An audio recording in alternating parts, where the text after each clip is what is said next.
The galaxy had always regarded humanity with a certain patronizing affection. To the vast, ancient civilizations of the cosmos, humans were seen as little more than an amusing anomaly. They were young, barely a blip in the grand timeline of the universe, with a reputation for being chaotic, emotional, and cute in their earnest attempts to climb the evolutionary ladder. But the event of a single, fateful day would change that perception forever. It all started on the edge of the galaxy, where the human colony of Vanguard Station Saturday in a remote sector, far from the bureaucratic powers that run the intergalactic coalition. Humans had been spreading across the stars for decades now, their ships weaving between alien worlds, eager to trade, explore, and occasionally meddle in the affairs of older species. But despite their growing presence, their real strength had yet to be fully understood. Vanguard Station had always been a beacon of progress, a shining example of human ingenuity, but on this particular day, it would become the stage for a dramatic shift in the galaxy's perception of humanity. The Coalition had been content to tolerate humanity, granting them minor roles in the Great Galactic Council, but when a ruthless alien empire Drektar Horde launched a surprise attack on several peaceful colonies, it became clear that something more was needed. The Drektar were a force to be reckoned with, savage, brutal, and vast in number. They had conquered hundreds of worlds, leaving only destruction in their wake. The Coalition scrambled for a response, gathering fleets and assembling a coalition of allied forces. Yet, for all their advanced technology, their carefully crafted plans fell apart at the seams. The Drektar were relentless, and the galaxy's best-laid strategies couldn't stand up to the Horde's sheer brutality. That's when Vanguard Station's transmission cut through the chaos. "We're going to stop them," a voice crackled through the comms. It was Captain Sarah Hawk, one of the most renowned humans in the fleet. Her voice was calm, unwavering. The Coalition leaders were skeptical. "Your station is a small outpost, Captain. The Drektar are beyond your capabilities. You're outmatched." But Hawk was undeterred. "We're human, and we're not just cute." The words sent a ripple through the Coalition, an unfamiliar, strange weight behind them. The Drektar Horde had underestimated the human spirit. What the galaxy didn't realize was that humanity's cute reputation wasn't just about their appearances or their somewhat chaotic nature. It was about their persistence, their refusal to back down, their ability to adapt under pressure, and above all, their hunger for victory. These qualities, often dismissed by older, more complacent civilizations, were about to reshape the galaxy. Vanguard Station's crew, a mix of soldiers, engineers, and civilians, were outmatched and outgunned, but they had something the Drektar didn't: unity. Humanity might not have been the oldest or most advanced species, but they had a knack for improvisation. They had innovation in their blood, and a heart that beat for survival. Captain Hawk, with a smirk, gave the order to launch a series of experimental anti-Drektar weapons that had been developed in secret. They were crude, far from perfect, but they had one thing in their favor: unpredictability. The Drektar had never seen anything like them before, and that's when the trap was sprung. Vanguard Station's outpost, surrounded by the bulk of the Drektar fleet, launched a surprise offensive. The humans used their ingenuity, setting off energy pulses that distorted enemy ship targeting systems and disoriented their fleets. The Drektar's massive warships, some of the deadliest machines in the galaxy, were turned against each other.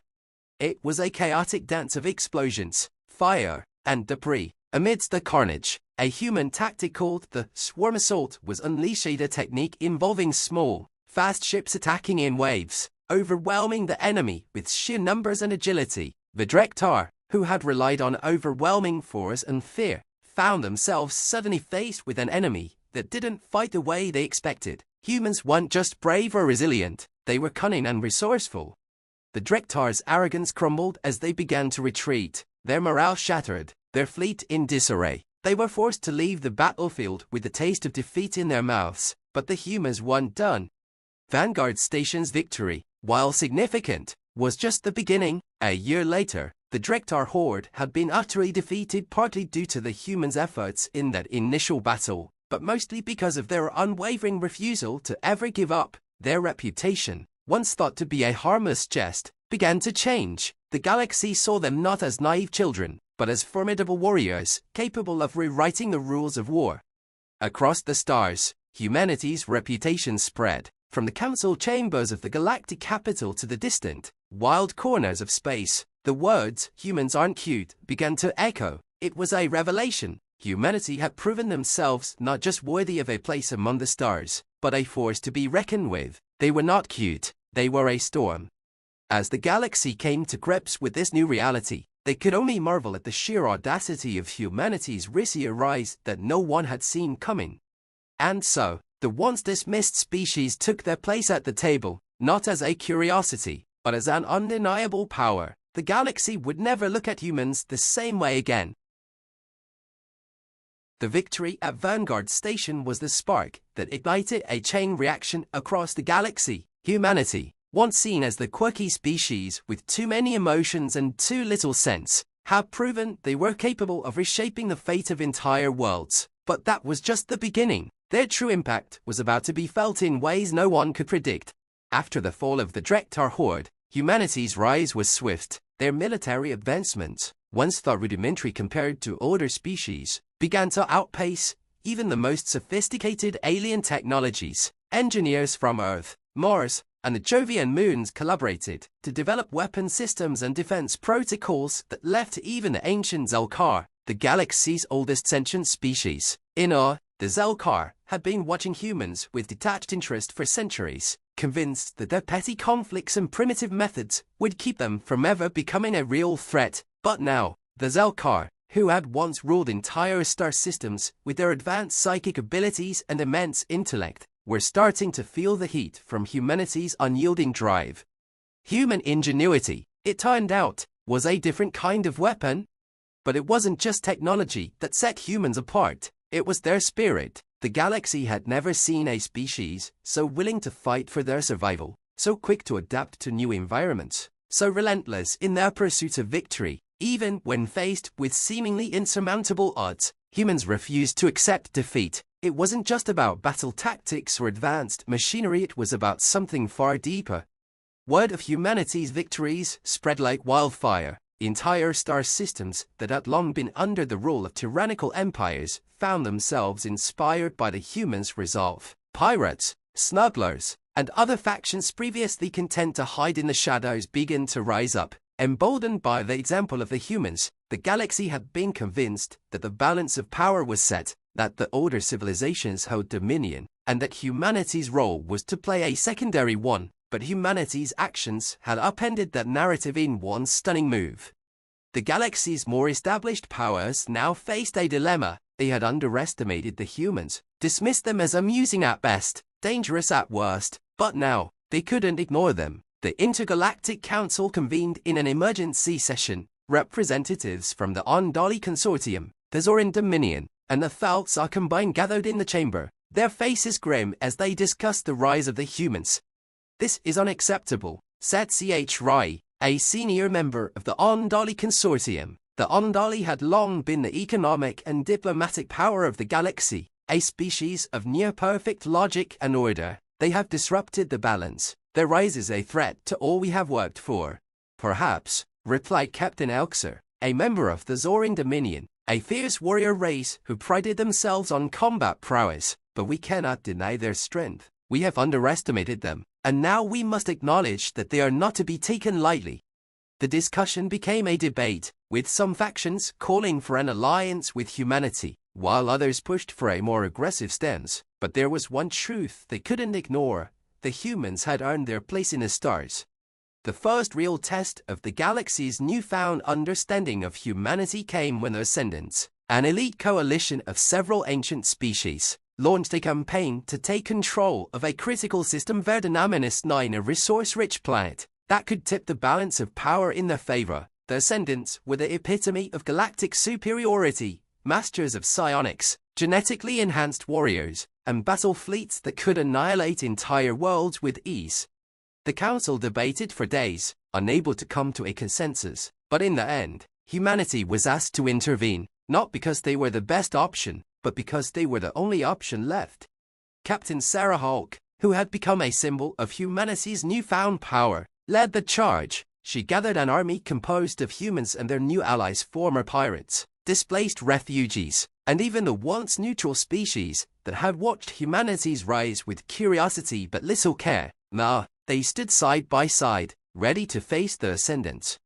It was a battle unlike any before. The Ascendants had never encountered a force like this, a ragtag coalition of humans and their allies, all united by a single, simple belief: their survival. The Ascendant fleets were technologically superior, but humans had learned it from their earlier battles. They knew how to fight dirty. They used every trick in the book, from guerrilla tactics to psychological warfare, to sow confusion and fear among their enemies. Captain Hawk's fleet hit the Ascendant forces with a barrage of electromagnetic pulses that disabled the enemy's shields, followed by a fleet of fast-moving human warships that tore through the Ascendant lines with overwhelming speed. The battle was chaotic, every moment teetering on the edge of disaster. The Ascendants had every advantage except one: they had underestimated the ferocity of the human will to survive. By the end of the conflict, the Ascendants were forced to retreat. Their fleets were crippled, their power shattered. The humans, once thought to be a cute, insignificant species, had turned the tide. Once again, the galaxy had been forced to confront the truth: humanity was not just cute, they were a force to be reckoned with. The aftermath of the battle marked a turning point. No longer could the galaxy's great powers dismiss humanity as a species that was too young or too chaotic. Humans had proven they were not only capable of surviving in a universe full of terrifying dangers, they had the audacity to shape the future of the very universe. From that day forward, humans were no longer viewed as the underdogs or the naive newcomers. They had carved out a place for themselves among the stars, not because of their technology, their alliances, or their cunning, but because they had a drive to win, to survive, and to protect each other, no matter the cost. And the galaxy, they had learned that humans weren't cute. They were dangerous, they were relentless, and they were here to stay. The victory over the Ascendants was a watershed moment in galactic history. Humanity's defiance in the face of overwhelming odds became the stuff of legend, and no one, from the highest-ranking member of the Intergalactic Council to the most distant nomadic tribes, could ignore the truth any longer. Humanity was not to be underestimated, but the real test was yet to come.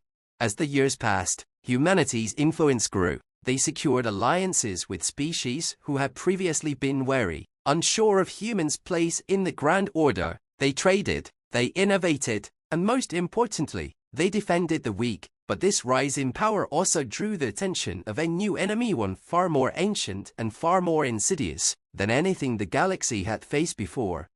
In the dark corners of space, beyond the reach of coalition ships and explorers, something ancient stirred. The Orthiger, a race older than any known species, had been slumbering for millennia. Once a thriving empire, the Orthiger had been consumed by their own lust for power, retreating into the void as their civilization crumbled into ruins. Their return, however, was not one of exploration or diplomacy, it was one of conquest.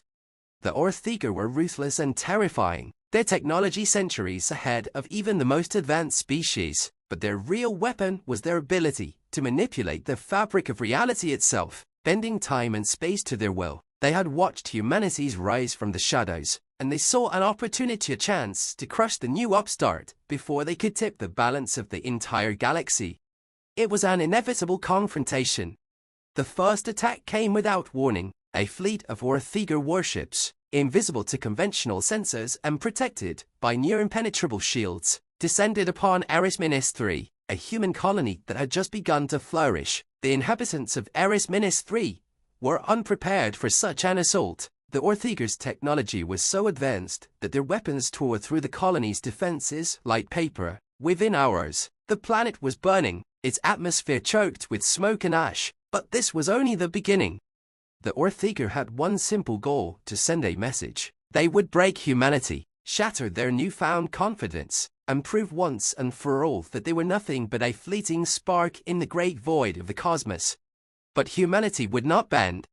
Captain Sarah Hawk, now a symbol of resilience and strength throughout the galaxy, was called into action once more. Her reputation had spread far and wide, and when the news of the Orthiger's assault on Eris-3 reached the Intergalactic Council, It was clear that only one force could counter the threat: humanity.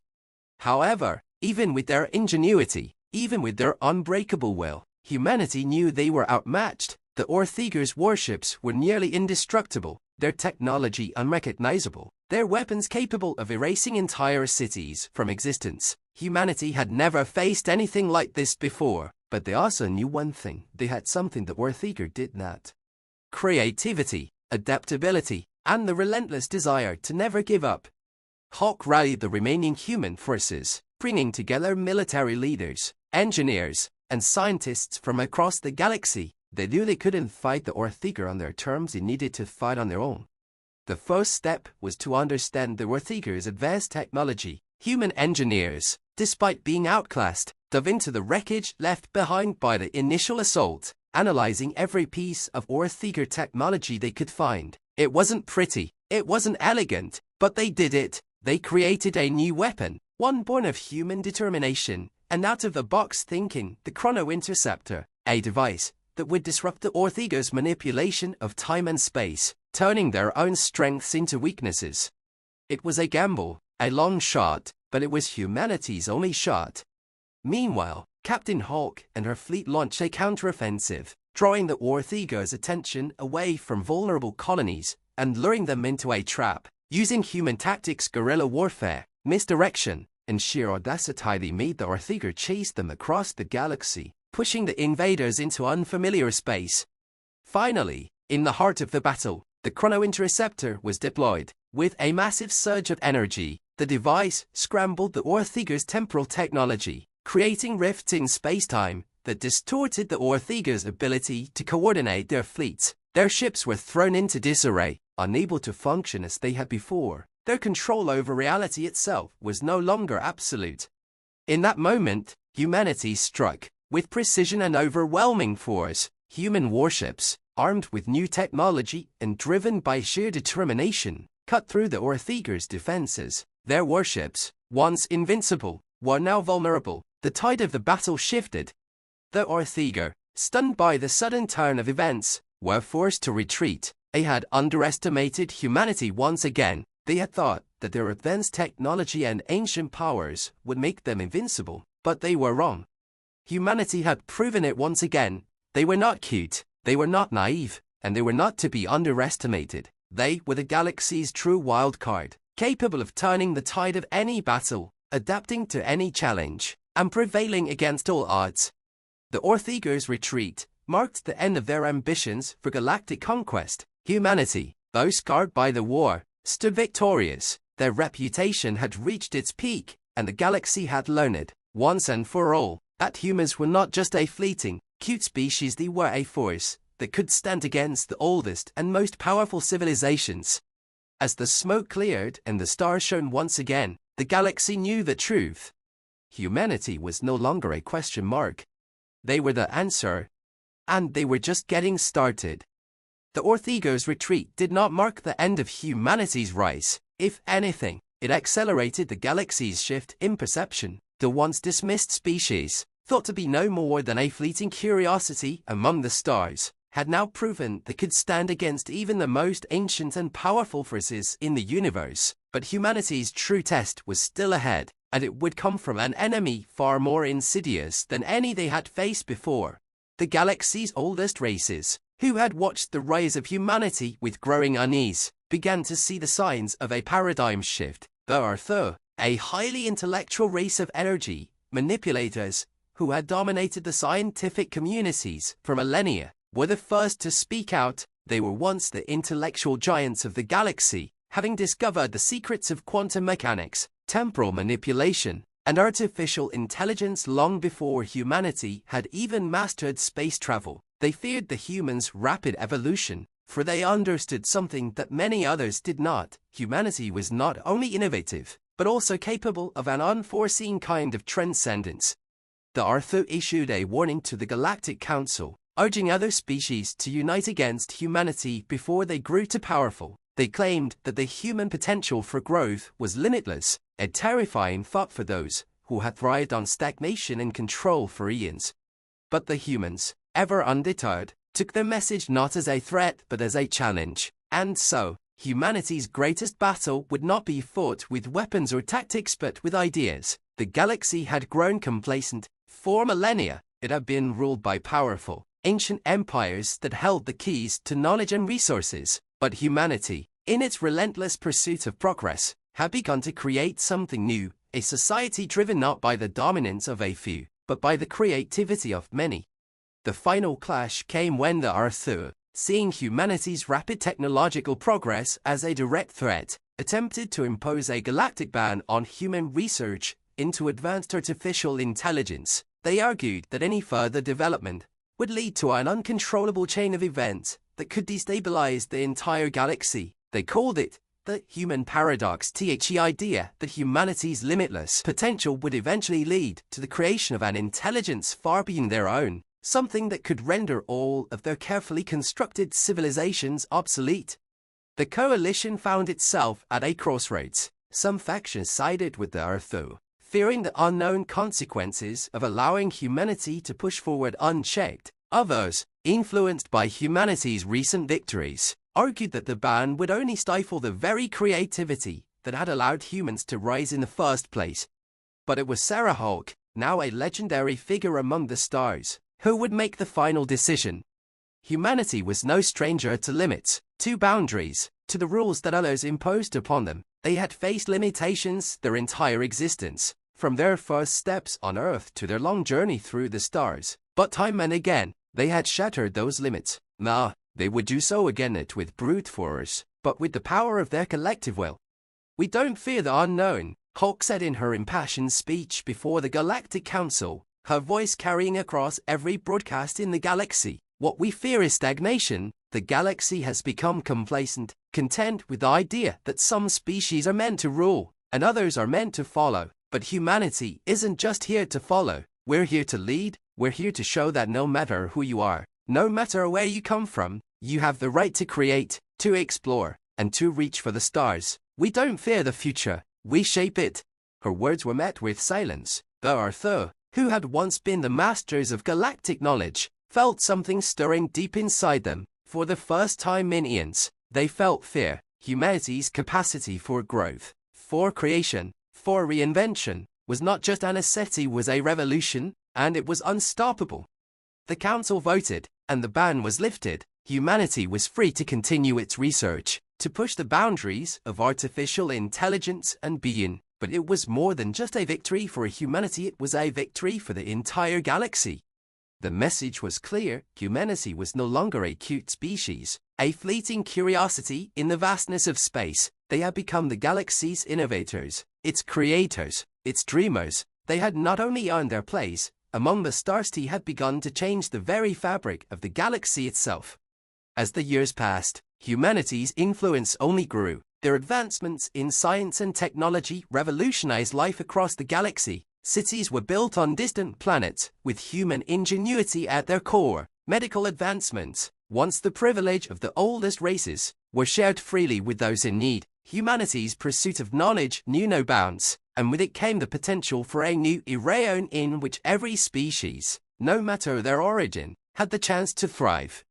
And the Arthur, they were forced to adapt, to reevaluate their place in the universe. The humans, they realized, were not a threat to the old order. They were the new order, a force that would push the galaxy toward an era of unprecedented growth, of collaboration, and of opportunity for all. No longer could the galaxy deny the truth. Humans were not just cute, they were creators, they were leaders, they were the future. And the galaxy would never be the same again. The galaxy had changed. What had once been a complex, sometimes hostile network of empires, alliances, and trade routes was slowly being reshaped by humanity's relentless will. No longer simply a species that survived against the odds, humans had become catalysts of a new era where creativity, innovation, and unyielding determination were the true measure of power. But in their rise, humanity had also made enemies. Some would never accept the idea that a species so young, so unpredictable, could hold sway over the future of the galaxy. The next test would come from within. As humanity's technological advancements reached new heights, something unexpected began to happen. The galaxy's old Gartos races, who who had once been at the forefront of scientific, cultural, and military power began to see their influence wane. The Thalsa, once masters of deep space travel and energy manipulation, found their dominance slipping as humanity developed even more advanced propulsion systems. The Zelkar, whose psychic powers had once allowed them to control entire systems, began to lose their grip as humanity's collective genius made breakthroughs in quantum mechanics and telepathic shields. The old ways were no longer the only ways. And so, the resistance began not in the form of an army, but in the form of a shadowy coalition of powerful factions, each unwilling to let go of their past. They called themselves the Galactic Legacy, and their mission was clear: to undo the rise of humanity and reassert the old power structures that had kept the galaxy under their control for eons. The Galactic Legacy was a coalition of interests, each with their own reasons for opposing humanity's meteoric rise. The Zelkar, seeking to preserve their psychic dominance, formed alliances with the most traditionalist species, the Ondali Consortium, who had always seen humanity as nothing more than an economic curiosity, sought to halt the rise of human influence. Even the Arthur, who had initially feared humanity's technological potential, saw an opportunity to control the situation by forming a counterbalance to their unchecked progress. Their strategy was not one of direct confrontation, it was more insidious. They would target humanity's unity, their very foundation. If they could sow division among human colonies, spark distrust among their leaders, and question the wisdom of humanity's ambitious goals, they could dismantle everything humanity had built. But the Galactic Legacy underestimated one thing: humanity's unbreakable bond.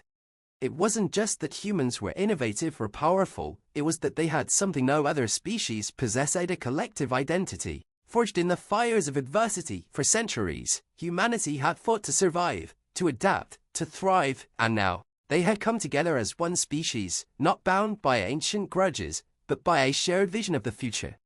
The first true test came when a fleet of Galactic Legacy ships attacked the planet Ximenis-5, a human stronghold on the Outer Rim. The planet, once a quiet agricultural world, had become an important hub for human technological development. The attack was swift and brutal, designed to send a message that no human settlement was safe.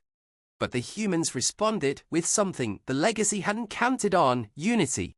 The various human factions, from the corporate-backed colonies to the military-industrial complexes, banded together almost overnight. Within hours, a unified fleet was dispatched to confront the Galactic Legacy forces. There was no hesitation, no second guessing. The message was clear: humanity would not bow to any force, whether it came from within or beyond their own borders. As the battle for Ximenis-5 raged, a coalition of human military leaders, strategists, and diplomats formulated a plan. They didn't just fight to defend the planet, they fought to send a message. Humanity wasn't just a force of nature, they were a united front, capable of overcoming any obstacle. Their strength didn't lie in sheer firepower alone, but in their ability to come together, to adapt, and to innovate on the fly. Captain Sarhawk, whose name had become a symbol of humanity's unyielding resolve, was at the heart of this effort. She led a daring strike against the Legacy's flagship, the Eclipse, a massive dreadnought that had been coordinating the assault. Her mission wasn't just to disable the flagship, it was to expose the truth. The Galactic Legacy was built on a foundation of fear, and humanity was their greatest fear. Hawk's fleet, though outgunned and outnumbered, used the very ingenuity that had made humanity so dangerous. They set traps, launched ambushes, and turned the Legacy's own superior technology against them. The Eclipse, once an unstoppable force, was forced into a corner, as humanity's fighters outmaneuvered and outsmarted it at every turn. It was a battle of wit and willpower, with humanity's adaptability pushing them to levels the Legacy never anticipated. In the end, the Galactic Legacy fleet was shattered, the Eclipse was crippled, and the forces behind the attack were forced to retreat. The message was clear: humanity would not be divided, and no external force but old empires where shadowy coalitions could undermine the unity that had made them a force to be reckoned with. The victory over the Galactic Legacy marked another turning point. Not only had humanity once again proven their resilience, but they had also demonstrated something that the galaxy had been slow to understand. The true power of humanity was not in their technology, not in their warships or their weapons, but in their unbreakable unity and shared purpose. In the aftermath of the battle, as the wreckage of the eclipse drifted silently in the void, the galaxy knew that humanity was no longer just an upstart. They had become the galaxy's wild card, a species that could neither be ignored nor controlled. Their rise was unstoppable, not because of their weapons, but because of their spirit. One thing the galactic legacy could never comprehend. The galaxy, for all its ancient power and advanced technology, was not prepared for this force. Humanity had shown the galaxy the truth. They were not cute. They were not a fleeting anomaly. They were a revolution. And their revolution had only just begun. ChatGPT can make mistakes. Check important info.